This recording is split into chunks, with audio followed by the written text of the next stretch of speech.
पत्नी के द्वारा 498A का केस किया जाए और पत्नी स्वयं उपस्थित ना हो, तो ऐसी परिस्थिति में उस केस का क्या होगा।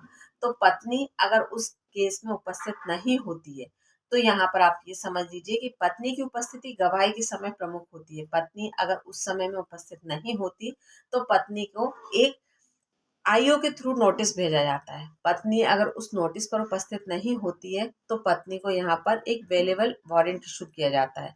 पत्नी उस वारंट पर इशू नहीं होती, तो एक नॉन वेलेबल वारंट इशू किया जाता है, जो कि डीएसपी, एसएचओ या एसएसपी के थ्रू किया जाता है। और इस वारंट को इशू करने का मतलब ये होता है कि आखिर पता कीजिए कि पत्नी जीवित है भी या नहीं है।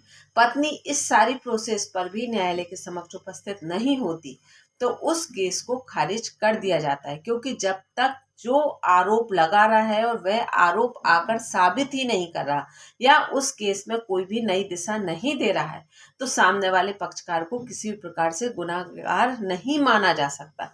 तो ऐसी परिस्थिति में उस व्यक्ति को बाइज्जत बरी कर दिया जाता है, मतलब पति को बाइज्जत बरी कर दिया जाएगा और यहाँ पर इस केस को खत्म कर दिया जाता है। तो आप ये बात समझ लीजिए कि पत्नी अगर 498A का केस करती है और उपस्थित नहीं होती है, किसी भी प्रकार से उस केस में आगे कोई भी दिशा नहीं दिखाती है, तो यहाँ पर उस केस को खारिज कर दिया जाएगा।